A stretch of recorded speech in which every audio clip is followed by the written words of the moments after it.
Is it rational to believe in God? Many people think that faith and reason are opposites, that belief in God and tough-minded logical reasoning are like oil and water. They are wrong. Belief in God is far more rational than atheism. Logic can show that there is a God. If you look at the universe with common sense and an open mind, you'll find that it's full of God's fingerprints. A good place to start is with an argument by Thomas Aquinas, the great 13th century philosopher and theologian. The argument starts with the not very startling observation that things move. But nothing moves for no reason. Something must cause that movement. And whatever caused that must be caused by something else, and so on. But this causal chain cannot go backwards forever. It must have a beginning.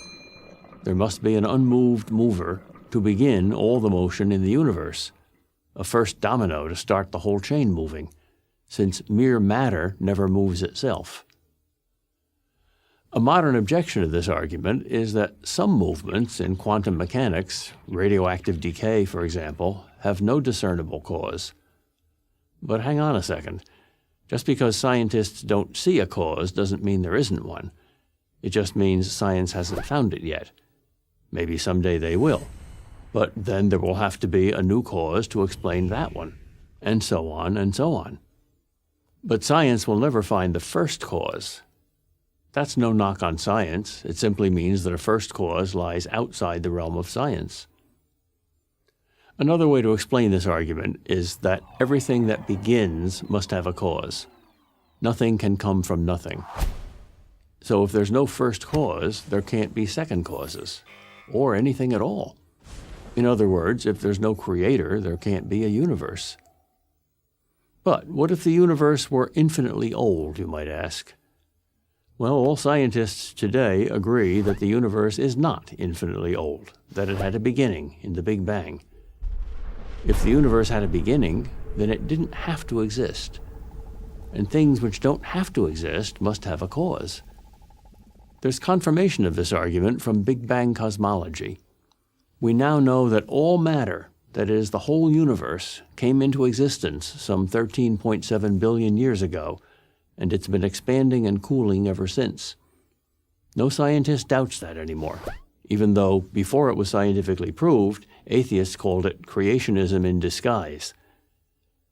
Now, add to this premise a very logical second premise, the principle of causality, that nothing begins without an adequate cause. And you get the conclusion that since there was a Big Bang, there must be a Big Banger. But is this Big Banger God? Why couldn't it be just another universe?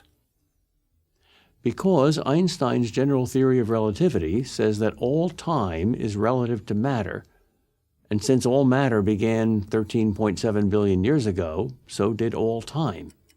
So there's no time before the Big Bang. And even if there is time before the Big Bang, even if there is a multiverse, that is, many universes with many Big Bangs, as string theory says is mathematically possible, that too must have a beginning. An absolute beginning is what most people mean by God. Yet some atheists find the existence of an infinite number of other universes more rational than the existence of a creator. Never mind that there is no empirical evidence at all that any of these unknown universes exists, let alone 1,000 or a gazillion. The conclusion that God exists doesn't require faith. Atheism requires faith. It takes faith to believe in everything coming from nothing. It takes only reason to believe in everything coming from God. I'm Peter Kraft, professor of philosophy at Boston College for Prager University. Join Prager University, subscribe to our YouTube channel, and sign up for free at prageru.com.